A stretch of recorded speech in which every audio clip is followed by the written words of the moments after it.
Hello drivers. The fall in running. So running is falling. We know this. The physics and the biomechanical explanation of this is quite actually easy to understand. However, I find that intellectual understanding is doesn't translate to complete understanding. You have, like, especially when it comes to like these things, these fitness things, you have to understand them with your body, not just with your brain. And so today, before we continue to like how are you gonna apply this to you, how you're gonna apply falling to your running, how is that gonna make your running better, which is the point of this video. I want you to do a drill at home that is very simple, and is we're gonna shut off everything that you know with your body about running by not making you run forward but backwards. And there's two ways to run backwards. So the first one that I want you to do is like you're standing tall and you're gonna try to stand tall, and you're just gonna reach with your legs, right? And so I'm here and I'm just reaching with my legs, and I'm gonna shoot for very high strides. And you'll see that like you can actually get some speed, and you have to push the ground, and you can move, right? Like there's no problem there. And then the second way that I want you to try is actually by leaning backwards. And so I'm gonna lean backwards and just run leaning backwards, right? And so I'm here. And what I want you to notice is just feel the difference.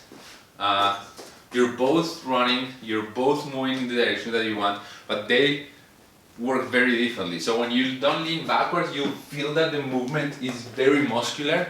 You'll feel that you really have to push away from the floor, and you'll feel that you have to stride really, really wide, right? Like you go. It is fine for a minute, but if you do 400 meters like that, it destroys you, right? Where this one, the stride is very, very small, but it's super sustainable. It feels awesome. It feels slow a little bit, right? Actually, at the beginning, just because we're not very good at it. Good. So that same thing happens when you're running forward. Those are the same thing. So what we want is to move from the long stride, pushing the floor away, which is one way to do it, and is the way that the 80s and 90s developed, and it's not very efficient. It works for very few people, but it mostly just creates a lot of pains and aches. And then what we have discovered, or what we have, described is the right word, that is falling. And so today is all about falling. Falling is very simple, right? Like all I need to do is shift my weight forward. That is all I'm doing. And the more I can apply that while running, the more I'll be better at it. It takes a conscious effort, right? Like so, just when you were falling backwards, you're gonna try to keep that backward lean. Forward, you're gonna try to do the same thing. If you're already very good at leaning, it's gonna be harder for you. If you're not very good at leaning, it's gonna be a little bit easier. So the only problem here, the real challenge is that when we start thinking about falling while we're running, we might end up piking at the hips, right? Like I'm just thinking about running forward and I just end up piking just to create a false sensation of falling. So that's the only thing that I have to be careful when I'm running, and that's a little bit hard to do while you're running, right? Like when you're in the middle of your time, 30-minute run, minute 20, you're like, am I piking or not? And so there's two ways to attack this problem. First, before you run, I always like to do drills, like just before I start my run, if I have my athletes having sprints, which I usually do, it's an easy, like the sprint naturally leans people forward, but also I will ask my athletes to start the run. Each run that they start, each sprint in their warm-ups is starting by a leaning forward, right? And that is just gonna reinforce, and all those reps matter. The second thing is before in my sprints, I ask my athletes to do leaning drills, and so anything will work. This is the most simple one, is the one that I do the most, is I'm just keeping my hips open and I just lean, step, step, and my steps are just there to catch me, right? Like I'm not forcing them, I'm just going as low as I can, and then one more, and then one more, and I return, and I'm just giving my body that sensation of falling.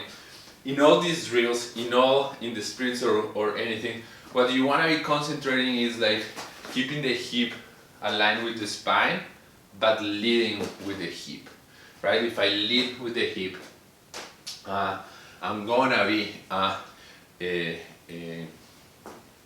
leaning in the right, in the right way. I'm gonna actually be leaning, right? Like I'm not gonna be piking. When I'm piking, I'm not really leaning forward.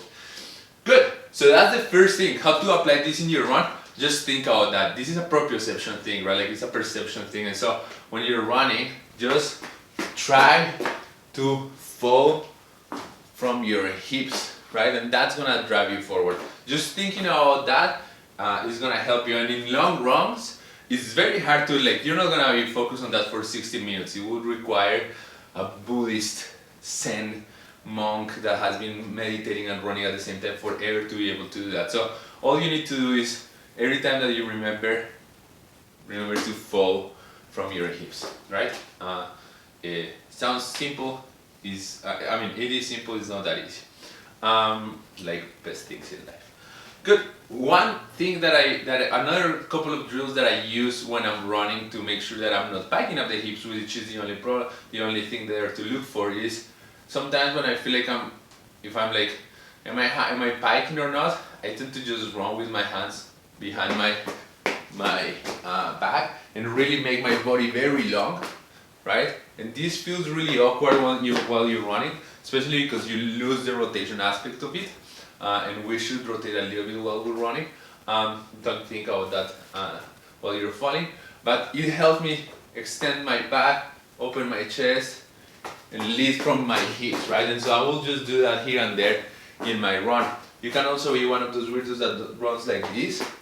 And that one also works, but I find that going behind and making your body long helps a lot more, right? So I'm gonna be in my run, I'm gonna be trying to fall, and if I am thinking about like, oh, maybe I'm piking, okay, extend your chest, keep leaning with your hips. Good, as I said, this is something, let me summarize. So falling in running, all you want to do is fall from the hips, keeping the integrity of the pelvis and the spine. The reasons for this is that this will increase the efficiency of your running by using gravitation force, the gravity more efficiently to propel you forward. The way to apply this is start with proprioception drills in your warm-up. So the easiest drill is just to lean forward, catch yourself. You can even play the game of lunges and then switch the leg. You can get creative here and like lean forward and land in a position. You'll have a video of pose pretty in this channel too. So then whenever you're starting a sprint or an interval, always start your sprints or intervals by leaning forward, and that will reinforce that. And then as you're running, especially on long runs, try to have a meditative approach to it, in the sense that every time, don't try to hold the falling idea for the whole run. Just try to come back to it as many times as possible, and once you catch, you're like, let's thinking of something else. Okay, let's try to fall a little bit more. Fall from your hips, make your body long, extend your spine, relax it. If you need a quick reminder, 1 minute running with your hands behind your back, just to give your body a quick reminder of opening and releasing the chest, and then relax, run tall, fall from your hips. That is it. That's a long video, but I hope it's very useful. The fall in running, give it a try.